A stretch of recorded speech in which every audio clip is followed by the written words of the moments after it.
नमस्कार विद्यार्थी मित्रांनो, सर्वांचं स्वागत आहे आपल्या MPC टाइम्स या यूट्यूब चॅनलमध्ये। तर आपण कव्हर करत आहोत JK टुडेचा फ्री व्हिडिओ कोर्स मराठीमध्ये। तर हा सेट क्रमांक 13 आणि 14 आहे। जानेवारी 2023 मधील आपण प्रश्न जे आहे ते कव्हर करत आहोत। त्याच्यामुळे तुमचा जो मिळणारा प्रतिसाद आहे तो अशाच प्रकारे तुम्ही कंटिन्यूअस ठेवा। तुमच्या प्रतिसादामुळेच आपण ही सिरीज जे आहे ते आपण कंटिन्यूअस ठेवतोय, जेणेकरून आपण एक वर्षभराचे करंट अफेअर जे असतील, क्वेश्चन असतील JK टुडे मधले, ते सगळे आपण क्लिअर आउट करणार आहोत। ठीक आहे, तर हा सेट क्रमांक 13 आणि 14 आहे। तर या व्हिडिओमध्ये सुद्धा एकूण 20 प्रश्न असतील। शेवटपर्यंत व्हिडिओ बघा, कोणीही व्हिडिओ मिस आउट करू नका। व्हिडिओला नक्कीच लाईक करा, शेअर करा, चॅनलवरती नवीन असाल तर नक्की चॅनलला आपलं सबस्क्राइब करून घ्या। तर आता सुरुवात करूया। तर बघा, पहिला प्रश्न काय, सर्वायकल कॅन्सरची लस सेर्व्हावॅक कोणत्या संस्थेसह भारत सरकारने संयुक्तपणे विकसित केलेली आहे? तर याचं करेक्ट उत्तर आहे पर्याय क्रमांक 2, सीरम इन्स्टिट्यूट। तर सर्वायकल कॅन्सरची लस सेर्व्हावॅक जे आहे या सीरम इन्स्टिट्यूट संस्थेसह भारत सरकारने संयुक्तपणे विकसित केलेली आहे। तर सेर्व्हावॅक लस सीरम इन्स्टिट्यूट ऑफ इंडिया आणि भारत सरकारच्या जैवतंत्रज्ञान विभागानं संयुक्तपणे विकसित केलेले आहे। 9 ते 14 वयोगटातील मुलांसाठी भारतातील पहिली स्वदेशी विकसित गर्भाशयाच्या मुखाच्या कर्करोगाची लस सेर्व्हावॅक लॉन्च करण्यात आलेली आहे। 2023च्या मध्यापर्यंत ही लस राष्ट्रीय लसीकरण कार्यक्रमात समाविष्ट केली जाणार आहे। तर सर्वायकल कॅन्सरची लस सेर्व्हावॅक जी आहे ही सीरम इन्स्टिट्यूट या संस्थेसह भारत सरकारनं संयुक्तपणे विकसित केलेले आहे, लक्षामध्ये ठेवून घ्या। ठीक आहे, पुढचा प्रश्न बघूया। फेरिया इंटरनॅशनल डेल टुरिझमो म्हणजे फितूर हा आंतरराष्ट्रीय पर्यटन व्यापार मेळ्याचे यजमान कोणता देश आहे? तर याचं करेक्ट उत्तर आहे पर्याय क्रमांक 2, स्पेन। तर स्पेन हा जो देश आहे हा या फेरिया इंटरनॅशनल डेल टुरिझमो म्हणजे फितूर या आंतरराष्ट्रीय पर्यटन व्यापार मेळ्याचा यजमान देश आहे स्पेन। तर फेरिया इंटरनॅशनल डेल टुरिझम किंवा फितूर आंतरराष्ट्रीय व्यापार मेळा स्पेनने माद्रिदमध्ये आयोजित केला आहे। कुठं? माद्रिदमध्ये। भारताने आंतरराष्ट्रीय पर्यटन व्यापार मेळाव्यात देशाच्या अंतर्गामी पर्यटनाची पूर्व महामारी पातळीपर्यंत पुनर्प्राप्ती करण्यात मदत करण्यासाठी भाग घेतला। हे जगातील सर्वात मोठ्या आंतरराष्ट्रीय प्रवास प्रदर्शनापैकी एक आहे। तर फितूर हा जो आंतरराष्ट्रीय पर्यटन व्यापार मेळा आहे तो स्पेनने माद्रिद या ठिकाणी आयोजित केलेला होता। तर निश्चितपणे हा प्रश्न लक्षात ठेवा। पुढचा प्रश्न बघूया। एजन्सीच्या शाश्वत उड्डाण प्रात्यक्षिक प्रकल्पासाठी नासाने कोणत्या कंपनीला 425 दशलक्ष डॉलर्स जे आहेत ते दिलेले आहेत? तर याचं करेक्ट उत्तर आहे पर्याय क्रमांक 1, बोईंग। तर एजन्सीच्या शाश्वत उड्डाण प्रात्यक्षिक प्रकल्पासाठी नासाने बोईंग या कंपनीला 425 दशलक्ष डॉलर्स जे आहेत ते दिलेले आहेत। तर बघा, national aeronautics and space administration म्हणजे नासाने एजन्सीच्या शाश्वत उड्डाण प्रात्यक्षिक प्रकल्पासाठी बोईंग कंपनीला 425 दशलक्ष डॉलर्स जे आहेत ते दिलेले आहेत। या प्रकल्पांतर्गत बोईंग नासासोबत पूर्ण प्रमाणात प्रात्यक्षिक विमान तयार करण्यासाठी, चाचणी करण्यासाठी आणि उड्डाण करण्यासाठी आणि उत्सर्जन कमी करण्याच्या उद्देशाने तंत्रज्ञानाचे प्रमाणीकरण करण्यासाठी काम करणार आहे। नासा 425 दशलक्ष डॉलर्सची गुंतवणूक करेल, तर बोईंग आणि त्याचे भागीदार उर्वरित करार निधीचे योगदान जे आहे ते देणार आहेत। ठीक आहे, तर एजन्सीच्या शाश्वत उड्डाण प्रात्यक्षिक प्रकल्पासाठी नासाने या बोईंग कंपनीला 425 दशलक्ष डॉलर जे आहे ते दिले आहेत, लक्षात ठेवा। पुढचा प्रश्न बघूया। कोणत्या देशाच्या सी लेवल चेंज टीमने किनारपट्टीवरील वाढत्या समुद्र पातळीचा अभ्यास प्रसिद्ध केलेला आहे? तर याचं करेक्ट उत्तर आहे पर्याय क्रमांक 4, USA। तर USA या देशाने म्हणजे अमेरिका देशाच्या सी लेवल चेंज टीमने किनारपट्टीवरील वाढत्या समुद्र पातळीचा अभ्यास जो आहे तो प्रसिद्ध केलेला आहे। तर नासा समुद्र पातळी बदल टीमने अलीकडेच एक अभ्यास केला, ज्यामध्ये असं दिसून आलेलं आहे की 2050 पर्यंत अमेरिकेच्या किनारपट्टीसाठी सरासरी समुद्र पातळी ही 1 फूट वाढेल। अभ्यासानुसार गल्फ कोस्ट आणि आग्नेय भागामध्ये सर्वात जास्त बदल दिसून येणार आहेत आणि नासा समुद्र पातळी बदल टीमचे परिणाम आपत्तीजनक आणि उपद्रवपूर्ण पुरासाठी किनारपट्टीवरील समुदायासाठी अंदाज सुधारण्यात जे आहे ते मदत करू शकतात। तर अशा या अमेरिका देशाच्या सी लेवल चेंज टीमनं किनारपट्टीवरील वाढत्या समुद्र पातळीचा अभ्यास जो आहे तो प्रसिद्ध केल्याने त्याच्यामध्ये असं सांगितले की 2050 पर्यंत अमेरिकेच्या बहुतेक किनारपट्टीसाठी सरासरी समुद्र पातळी जी आहे ती 1 फुटाने वाढेल आणि जास्तीत जास्त जो बदल आहे हा गल्फ कोस्ट आणि अमेरिकेच्या आग्नेय भागामध्ये दिसून येणार आहे। पुढचा प्रश्न बघूया। बातम्यामध्ये दिसणारे अपेक्षित तोटा आधारित आणि आवश्यक नुकसान दृष्टिकोन कोणत्या संस्थांशी संबंधित आहेत? तर याचं करेक्ट उत्तर आहे पर्याय क्रमांक 1, बँका या संस्थांशी ते संबंधित आहेत। म्हणजे बातम्यामध्ये दिसणारे अपेक्षित तोटा आधारित आणि आवश्यक नुकसान दृष्टिकोन हा बँका या संस्थांशी संबंधित आहे। तर रिझर्व्ह बँक ऑफ इंडिया RBIने बँकाद्वारे तरतूद करण्यासाठी अपेक्षित तोटा आधारित दृष्टिकोन स्वीकारण्यासाठी एक फ्रेमवर्क प्रस्थापित केले। याआधी बँका खर्च झालेला तोटा या दृष्टिकोनावर आधारित कर्जाच्या तोट्याच्या तरतुदी करत असत. आता त्याच्याऐवजी अपेक्षित तोटा आधारित हा दृष्टिकोन स्वीकारण्यासाठी आरबीआयने एक फ्रेमवर्क तयार केलेला आहे. प्रस्तावित फ्रेमवर्कसह बँकांना आता त्यांच्या आर्थिक मालमत्तेवरील अपेक्षित नुकसानाचं मूल्यांकन करावं लागेल आणि कर्जाचे नॉन परफॉर्मिंग ॲसेट एनपीए मध्ये रूपांतर झाल्यानंतर मूल्यांकन करण्याऐवजी मूल्यांकनानंतर तरतुदी ज्या आहेत त्या कराव्या लागतील. तर निश्चितपणे तुम्ही लक्षात ठेवा. तर बातम्यामध्ये दिसणारे अपेक्षित तोटा आधारित आणि आवश्यक नुकसान दृष्टिकोन हा बँका या संस्थांशी संबंधित आहे. पुढचा प्रश्न बघूया. कोणत्या कंपनीने भारतात मालवाहतूक गाड्यांचा पुरवठा आणि सेवा देण्यासाठी 3 अब्ज युरोचा करार जो आहे हा केलेला आहे? तर याचं करेक्ट उत्तर आहे पर्याय क्रमांक 3. सिमेंट्स या कंपनीने भारतात मालवाहतूक गाड्यांचा पुरवठा आणि सेवा देण्यासाठी 3 अब्ज युरोचा करार जो आहे तो केलेला आहे. तर जर्मन अभियांत्रिकी कंपनी सिमेंट्सने भारतात मालवाहतूक गाड्यांचा पुरवठा आणि सेवा देण्यासाठी 3 अब्ज युरो म्हणजे जवळपास 3.25 बिलियन डॉलर्स US डॉलर्स इतकी या करारावरती स्वाक्षरी जी आहे ती केलेली आहे. त्याच्या इतिहासातील हा सर्वात मोठा लोकोमोटिव्ह करार आहे. करारानुसार सिमेंट्स 1200 इलेक्ट्रिक लोकोमोटिव्ह वितरित करेल आणि 35 वर्षांसाठी सर्व्हिसिंग जे आहे ते प्रदान करणार आहे. तर सिमेंट्स या कंपनीने भारतात मालवाहतूक गाड्यांचा पुरवठा आणि सेवा देण्यासाठी 3 अब्ज युरोचा करार केलेला आहे, लक्षात ठेवा. पुढचा प्रश्न बघूया. संजीव चड्ढा हे कोणत्या बँकेचे व्यवस्थापकीय संचालक आणि CEO आहेत? ठीक आहे, काय प्रश्न आहे? संजीव चड्ढा हे कोणत्या बँकेचे व्यवस्थापकीय संचालक आणि CEO आहेत? तर याचं करेक्ट उत्तर आहे पर्याय क्रमांक 2 बँक ऑफ बडोदा. तर संजीव चड्ढा हे बँक ऑफ बडोदा या बँकेचे व्यवस्थापकीय संचालक आणि CEO आहेत. तर सरकारने बँक ऑफ बडोदाचे व्यवस्थापकीय संचालक आणि CEO संजीव चड्ढा यांचा कार्यकाळ जून 2023 पर्यंत वाढवलेला आहे. त्यांचा 3 वर्षाचा कार्यकाळ जानेवारी 2023 मध्ये संपलेला होता आणि मंत्रिमंडळाच्या नियुक्त समितीने या प्रस्तावाला मंजुरी दिलेली आहे आणि चड्ढा यांचा कार्यकाळ वाढवण्यासाठी वित्तीय सेवा विभागाने शिफारस देखील जी आहे ती केलेली आहे. तर निश्चितपणे हा प्रश्न लक्षात ठेवा. पुढचा प्रश्न बघूया. कोणत्या डिलिव्हरी कंपनीने डिलिव्हरी पार्टनर आणि त्याच्यावर अवलंबून असलेल्यांसाठी रुग्णवाहिका सेवा जी आहे ही सुरू केलेली आहे? तर याचं करेक्ट उत्तर आहे पर्याय क्रमांक 2 स्विगी. तर स्विगी या डिलिव्हरी कंपनीनं डिलिव्हरी पार्टनर आणि त्याच्यावर अवलंबून असलेल्यांसाठी रुग्णवाहिका सेवा जी आहे ती सुरू केलेली आहे. तर स्विगीने डिलिव्हरी पार्टनर्स आणि त्यांच्या आश्रितांसाठी रुग्णवाहिका सेवा सुरू केलेली आहे, ज्यामुळे आपत्कालीन परिस्थितीत त्याच्या सक्रिय वितरण अधिकारी त्याच्या अवलंबितांना मदत होणार आहे. मोफत रुग्णवाहिका सेवेत प्रवेश करण्यासाठी वितरण अधिकारी टोल फ्री नंबरवरती संपर्क साधू शकतात आणि त्याच्या दरम्यान किंवा नंतर आपत्कालीन परिस्थितीमध्ये SOS बटन टॅप करू शकतात. तर अशा प्रकारची ही एक रुग्णवाहिका सेवा जी आहे या स्विगी या कंपनीनं सुरू केलेली आहे. पुढचा प्रश्न आहे. कोणते केंद्रीय मंत्रालय national urban technology mission for municipal services आणि ULB ची अंमलबजावणी करते? तर यापैकी कुठलं केंद्रीय मंत्रालय जे आहे जे की national urban technology mission for municipal services आणि ULB ची अंमलबजावणी करते? तर याचं करेक्ट उत्तर आहे पर्याय क्रमांक 2 गृहनिर्माण आणि शहरी व्यवहार मंत्रालय. तर केंद्र 5 वर्षाचे राष्ट्रीय शहरी तंत्रज्ञान अभियान सुरू करणार आहे, जे देशातील 4500 शहरी स्थानिक स्वराज्य संस्थांच्या नगरपालिका सेवा आणि पायाभूत सुविधांमध्ये तांत्रिक नवकल्पना सादर करणार आहे. हे मिशन गृहनिर्माण आणि शहरी व्यवहार मंत्रालयाने पार पाडलेलं आहे. मिशन 6 मूलभूत सामान्य नागरिक सेवा ओळखेल, ज्या प्रत्येक शहरी स्थानिक संस्थेला ऑनलाईन ऑफर कराव्या लागतील. ठीक आहे. तर कोणते केंद्रीय मंत्रालय national urban technology mission for municipal services आणि ULB ची अंमलबजावणी करते? तर त्याचं उत्तर आहे गृहनिर्माण आणि शहरी व्यवहार मंत्रालय. लक्षामध्ये ठेवून घ्या. पुढचा प्रश्न बघूया. इंडिया मोबाईल गेमिंग रिपोर्ट 2022 नुसार कोणते राज्य मोबाईल गेमर्ससाठी सर्वात वरचे ठिकाण जे आहे ते ठरलेलं आहे? तर याचं करेक्ट उत्तर आहे पर्याय क्रमांक 3 उत्तर प्रदेश.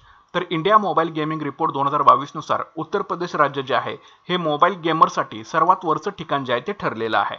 तर इंडिया मोबाईल गेमिंग अहवाल 2022 नुसार मोबाईल गेमर्ससाठी उत्तर प्रदेश जे आहे ते टॉप डेस्टिनेशन आहे. हा अहवाल गेमिंग प्लॅटफॉर्म मोबाईल प्रीमियर लीगनं प्रसिद्ध केलेला आहे. उत्तर प्रदेश पाठोपाठ महाराष्ट्र, राजस्थान, बिहार आणि पश्चिम बंगालचा क्रमांक लागतो. ओडिशा, पंजाब, तामिळनाडू, पुदुचेरी आणि हिमाचल प्रदेश सारख्या इतर राज्यांमध्ये 2021 च्या तुलनेमध्ये 2022 मध्ये मोबाईल गेमर्समध्ये सर्वाधिक वाढ झाल्याचं आपल्याला दिसून येतं. मात्र याच्यामध्ये पहिला क्रमांक जो लागतो तो उत्तर प्रदेशचा लागतो, त्याच्यानंतर मग महाराष्ट्राचा क्रमांक लागतो, मग राजस्थान, बिहार आणि मग पश्चिम बंगालचा क्रमांक याच्यामध्ये लागतो. तर इंडिया मोबाईल गेमिंग रिपोर्ट 2022 नुसार उत्तर प्रदेश राज्य मोबाईल गेमरसाठी सर्वात वरचं ठिकाण जे आहे ते ठरलेलं आहे. पुढचा प्रश्न बघूया. सशस्त्र सेना वेटरन्स डे कोणत्या महिन्यात साजरा केला जातो? तर याचं करेक्ट उत्तर आहे पर्याय क्रमांक 1 जानेवारी या महिन्यामध्ये सशस्त्र सेना वेटरन्स डे जो आहे हा साजरा केला जातो. तर सशस्त्र सेना दिग्गज दिन किंवा सशस्त्र सेना वेटरन्स डे दरवर्षी 14 जानेवारी रोजी साजरा केला जातो. या दिवशी 1953 मध्ये भारतीय सैन्याचे पहिले भारतीय commander in chief field marshal K M. Cariappa, ज्यांनी 1947 युद्धात भारतीय सैन्याला विजय मिळवून दिला, ते सेवेतून निवृत्त झालेले होते. माजी सैनिकांच्या निस्वार्थ कर्तव्य आणि राष्ट्रपती त्यांनी दिलेल्या बलिदानाचा आदर म्हणून 7वा सशस्त्र सेना दिग्गज दिन देशभरामध्ये साजरा करण्यात आला. कितवा? 7वा. रक्षामंत्री यांनी soul of steel alpine challenge देखील सुरू केलं, जो सीमावर्ती भागात पर्यटनाला चालना देणारा उपक्रम आहे. म्हणजे या दिवशी रक्षामंत्री यांनी सोल ऑफ स्टील नावाचा एक अल्पाईन चॅलेंज देखील सुरू केला, जो सीमावर्ती भागात पर्यटनाला चालना देणारा एक उपक्रम आहे. तर निश्चितपणे लक्षात ठेवा. तर सशस्त्र सेना वेटरन्स डे हा जानेवारी या महिन्यामध्ये काय केला जातो? साजरा केला जातो. ठीक आहे. पुढचा प्रश्न बघूया. कोणत्या लेखकाला फेडरल बँक लिटररी अवॉर्ड 2022 ने सन्मानित करण्यात आलेलं आहे? कोणत्या लेखकाला जे आहे फेडरल बँक लिटररी अवॉर्ड 2022 ने सन्मानित करण्यात आले आहे? तर याचं उत्तर आहे पर्याय क्रमांक 1 के वेणू यांना. हे जे लेखक आहेत के वेणू यांना फेडरल बँक लिटररी अवॉर्ड 2022 ने सन्मानित करण्यात आलेला आहे. तर के वेणू या प्रख्यात लेखक यांना त्यांच्या आत्मचरित्र ओरान वेशा नांथीते कथासाठी फेडरल बँक लिटररी अवॉर्ड 2022 ने सन्मानित करण्यात आलेला आहे. लक्षात ठेवा, ओरान वेशा नांथीते कथासाठी फेडरल बँक लिटररी अवॉर्ड 2022 ने के वेणू यांना सन्मानित करण्यात आलेला आहे. तर केरळ लिटरेचर फेस्टिवलचा एक भाग म्हणून फेडरल बँकेचे अध्यक्ष आणि स्वतंत्र संचालक बालगोपाल चंद्रशेखर यांच्या हस्ते हा पुरस्कार जो आहे हा प्रदान करण्यात आलेला आहे. आणि कोणाला मिळालेला आहे? के वेणू यांना हा मिळालेला आहे फेडरल बँक लिटररी अवॉर्ड 2022. पुढचा प्रश्न आहे, कोरवा ऑर्डिनन्स फॅक्टरी कोणत्या देशासोबत संयुक्त उपक्रमात AK-203 असॉल्ट रायफल जे आहे ते बनवत आहे? कोरवा ऑर्डिनन्स फॅक्टरी ही कोणत्या देशासोबत संयुक्त उपक्रमामध्ये AK-203 असॉल्ट रायफल जे आहे ती बनवत आहे? तर याचं करेक्ट उत्तर आहे पर्याय क्रमांक 2 रशिया या देशासोबत Korwa ordnance factory AK-203 assault rifle जे आहे ते बनवत आहे. तर AK-203 कलान्स्कियो, लक्षात ठेवा, AK-203 कलान्स्कियो ही एक आधुनिक असॉल्ट रायफल आहे जी यूपीच्या अमेठी जिल्ह्यातील कोरवा आयुध निर्माणी कारखान्यामध्ये तयार केली जात आहे. AK-203 प्रकल्प Indo Russia rifles private limited नावाच्या संयुक्त उपक्रमाद्वारे चालवला जातो. हा प्रकल्प 5,124 कोटी रुपये खर्चून 10 वर्षाच्या कालावधीत 6 लाख रायफल्स तयार करण्याचा प्रयत्न करणार आहे आणि 5,000 रायफलचा पहिला लॉट मार्च पर्यंत भारतीय सैन्याला दिला जाणार आहे. तर निश्चितपणे लक्षात ठेवा AK-203 कलान्स्कियो. ठीक आहे. पुढचा प्रश्न बघूया. वरुणा हा भारत आणि कोणत्या देशाचा द्विपक्षीय नौदल सराव आहे? कुठला? वरुणा जो आहे हा भारत आणि कोणत्या देशाचा द्विपक्षीय जो आहे हा नौदल सराव आहे? तर याचं करेक्ट उत्तर आहे पर्याय क्रमांक 2 फ्रान्स. तर वरुणा जो आहे हा भारत आणि फ्रान्स या देशाचा द्विपक्षीय काय आहे? एक नौदल सराव आहे. तर बघा, भारत आणि फ्रान्स यांच्यामधील वरुणा हा द्विपक्षीय नौदल सराव पश्चिम सागरी किनाऱ्यावरती आयोजित केला जात आहे. हा सराव 1993 मध्ये सुरू झाला आणि त्याला 2001 मध्ये त्याचे नाव जे आहे ते देण्यात आलेलं आहे. या सरावाच्या 21व्या आवृत्तीमध्ये प्रगत हवाई संरक्षण सराव आणि इतर सागरी ऑपरेशनचा देखील समावेश असणार आहे आणि या सरावाला देशातील सामरिक संबंधांचं प्रतीक जे आहे ते मानलं जातं. तर वरुणा हा जो भारत आणि फ्रान्स या देशाचा एक द्विपक्षीय नौदल सराव आहे हा तुम्ही लक्षात ठेवणं गरजेचं आहे. पुढचा प्रश्न बघूया. सर्व्हायव्हल ऑफ द रिचेस्ट हा अहवाल कोणत्या संस्थेने प्रसिद्ध केला? सर्व्हायव्हल ऑफ द रिचेस्ट हा अहवाल कोणत्या संस्थेने प्रसिद्ध केलेला आहे? तर याचं करेक्ट उत्तर आहे पर्याय क्रमांक 2 ऑक्सफॅम इंटरनॅशनल. ऑक्सफॅम इंटरनॅशनल या संस्थेनं सर्व्हायव्हल ऑफ द रिचेस्ट अहवाल जो आहे तो प्रसिद्ध केलेला आहे. तर ऑक्सफॅम इंटरनॅशनलनं दाओस येथील वर्ल्ड इकॉनॉमिक फोरमच्या वार्षिक बैठकीच्या पहिल्या दिवशी सर्व्हायव्हल ऑफ द रिचेस्ट नावाचा अहवाल जो आहे हा प्रसिद्ध केला. या अहवालात असं दिसून आलेलं आहे की भारतातील सर्वात श्रीमंत लोकसंख्येच्या 1% लोकांकडे आता देशाच्या एकूण संपत्तीपैकी 40%हून अधिक संपत्ती आहे. तर लोकसंख्येच्या खालच्या अर्ध्या लोकांकडे केवळ 3% संपत्ती जी आहे ती त्यांच्याकडे उरलेली आहे. तर हा सर्व्हायव्हल ऑफ द रिचेस्ट अहवाल जो आहे तो ऑक्सफॅम इंटरनॅशनलनं या दावोस येथे झालेल्या वर्ल्ड इकॉनॉमिक फोरमच्या वार्षिक बैठकीच्या पहिल्या दिवशी त्यांनी प्रसिद्ध केलेला आहे. तर निश्चितपणे हा प्रश्न लक्षात ठेवा. पुढचा प्रश्न बघूया. कोणता देश global south centre of excellence स्थापन करणार आहे? तर यापैकी कुठला देश जो आहे हा ग्लोबल साऊथ सेंटर एक्सलन्स स्थापन करणार आहे? तर याचं करेक्ट उत्तर आहे पर्याय क्रमांक 3 भारत हा जो देश आहे हा global south centre of excellence जो आहे तो स्थापन करणार आहे. तर भारताचे पंतप्रधान नरेंद्र मोदी यांनी घोषणा केली की भारत ग्लोबल साऊथ सेंटर एक्सलन्सची स्थापना करेल. या केंद्राचे उद्दिष्ट आहे की कोणत्याही विकसनशील देशांच्या विकास उपायांवरती संशोधन करणे जे ग्लोबल साऊथच्या इतर सदस्यांमध्ये वाढवले जाऊ शकते आणि लागू केलं जाऊ शकते. Voice of Global South virtual समिटच्या समारोपाच्या सत्रात भारताचे पंतप्रधान नरेंद्र मोदी यांनी त्याची घोषणा जी होती ती केलेली होती. तर भारत हा जो देश आहे global south centres of excellence स्थापन करणार आहे. याचा उद्देश काय लक्षात ठेवा. उद्दिष्ट काय तर कोणत्याही विकसनशील देशांच्या विकास उपायांवरती संशोधन करणे जे ग्लोबल साऊथच्या इतर सदस्यांमध्ये वाढवले जाऊ शकते आणि लागू केलं जाऊ शकते. ठीक आहे. पुढचा प्रश्न बघूया.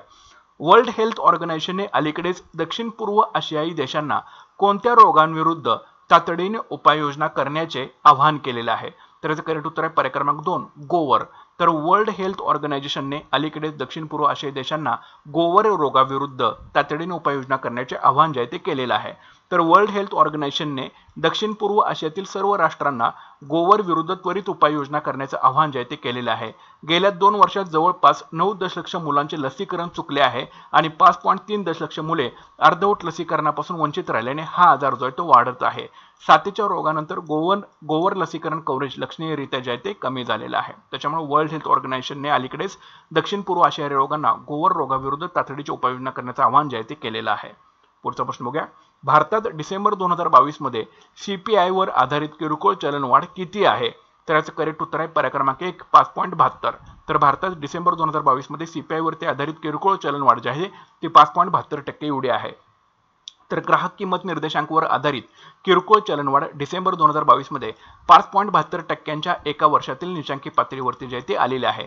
महागाईचा आकडा मागील महिन्यात नोंदवलेल्या 5.88% वरून घसरला. सांख्यिकी आणि कार्यक्रम अंमलबजावणी मंत्रालयाच्या आकडेवारीनुसार किरकोळ चलनवाढ डिसेंबर 2021 पासून निचांकी पातळीवरती घसरलेली आहे आणि CPI कॅलेंडर वर्ष 2022 मध्ये प्रथमच रिझर्व्ह बँक ऑफ इंडियाच्या 6% वरच्या मार्जिनच्या खाली आलेला आहे. मात्र तुम्ही हे लक्षात ठेवा की भारतात डिसेंबर 2022 मध्ये CPI वर आधारित किरकोळ चलनवाढ किती होती तर ती होती 5.72% सुद्धा एका वर्षाच्या निचांकी पातळीवर तिथे आलेली होती. ठीक आहे. पुढचा प्रश्न बघूया. कोणत्या राज्याने राज्य सरकारी नोकऱ्यांसाठी आपली भाषा अनिवार्य करण्यासाठी विधेयक जे आहे ते स्वीकारलेलं आहे. तर याचं करेक्ट उत्तर आहे पर्याय क्रमांक 3 तामिळनाडू. तर तामिळनाडू राज्य सरकारने राज्य सरकारी नोकऱ्यांसाठी आपली भाषा अनिवार्य करण्यासाठी विधेयक जे आहे ते स्वीकारलेलं आहे. तर तामिळनाडू विधानसभेने राज्य सरकारी सेवांमध्ये भरतीसाठी तामिळ भाषेच्या पेपरमध्ये उत्तीर्ण होणे अनिवार्य करण्यासाठी कायद्यात जे आहे ते सुधारणा केलेल्या आहे. 1 डिसेंबर 2021 पासून या कायद्यात पूर्वलक्षी प्रभावाने सुधारणा करण्यात आली आणि कर्मचाऱ्यांनी द्वितीय श्रेणी उत्तीर्ण व्हावे असे या कायद्यात पूर्वी म्हटले होते. त्यांच्या नियुक्तीच्या तारखेपासून 2 वर्षाच्या कालावधीत तामिळमध्ये भाषा चाचणी होईल. त्यात अयशस्वी झाल्यास त्यांना सेवेतून मुक्त केलं जाईल. अशा प्रकारचे हे विधेयक आहे. तर कोणत्या राज्याने राज्य सरकारी नोकऱ्यांसाठी आपली भाषा अनिवार्य करण्यासाठी विधेयक स्वीकारलेलं आहे. उत्तर आहे तामिळनाडू. पुढचा प्रश्न बघा. G20 अंतर्गत आयोजित थिंक 20 बैठकीचे यजमान कोणते राज्य आहे. तर याचं करेक्ट उत्तर आहे पर्याय क्रमांक 2 मध्य प्रदेश. तर G20 अंतर्गत आयोजित थिंक 20 बैठकीचे यजमान जे राज्य आहे तर ते आहे मध्य प्रदेश. तर मध्य प्रदेशातील भोपाळ येथे आयोजित G20 अंतर्गत थिंक 20 बैठकीला जगभरातील अनेक व्यक्ती ज्या होत्या त्या उपस्थित होत्या. बैठकीत global governance with life values आणि वेलबिंग यासह विविध विषयावरती चर्चा करण्यात आली. उद्घाटन सत्राचे प्रमुख वक्ते त्सुशी सोनोबे टोकियोच्या आशियाई विकास बँक संस्थेच्या डीन आणि CEO होत्या. या उद्घाटन सत्राचे प्रमुख वक्ते होते त्सुशी सोनोबे या ज्या की टोकियोच्या आशियाई विकास बँक संस्थेच्या डीन आणि CEO होत्या. तर G20 अंतर्गत आयोजित थिंक 20 बैठकीचे यजमान कोणतं राज्य होतं तर ते होतं मध्य प्रदेश. ओके. तर हे तुम्ही लक्षामध्ये ठेवणं गरजेचं आहे. तर अशा प्रकारचे 20 प्रश्न आहेत. जर तुम्हाला ही PDF हवी असेल JK टुडे जानेवारी महिन्याची PDF तर याचा चार्ज 50 रुपीज आहे आणि तुम्ही कशावरती पे करू शकता तर 9175004691@IKWIK या UPI ID वापरून तुम्ही पे करू शकता. त्याचा स्क्रीनशॉट 9175004691 WhatsApp क्रमांकावरती पाठवा. तुम्हाला जानेवारी महिन्याची PDF जी आहे ती दिली जाईल. ठीक आहे. किंवा तुम्ही ह्या बॅचेस आहेत आपल्या याच्यामध्ये तुम्ही एनरोल करू शकता. तर याच्यामध्ये सुद्धा तुम्हाला सगळ्या PDF आणि सगळे झालेले क्वेश्चन्स तुम्हाला MCQच्या प्रॅक्टिससाठी अवेलेबल करून दिलेले आहेत. तर तुम्ही याच्यामध्ये सुद्धा एनरोल करू शकता. ठीक आहे. तर सेम UPI ID आहे 9175004691@IKWIK याच्यावरती तुम्ही पे करून तुम्ही स्क्रीनशॉट याच्यावरती पाठवून द्या. तुम्हाला त्या ग्रुपमध्ये देखील ऍड केलं जाईल. सगळे तुम्हाला जर एका महिन्याची PDF हवी असेल तरी सुद्धा तुम्ही घेऊ शकता किंवा तुम्हाला कंटिन्यू सप्टेंबर महिन्यापर्यंतच्या PDF हवी असेल तरी सुद्धा तुम्ही याच्यामध्ये एनरोल करू शकता. व्हिडिओ आवडला असेल तर नक्कीच व्हिडिओला लाईक करा, शेअर करा. चॅनलवरती नवीन असेल तर नक्की चॅनल आपला सबस्क्राईब करून घ्या. भेटूयात पुढच्या व्हिडिओ सेशनमध्ये. Thanks for watching guys and all the best.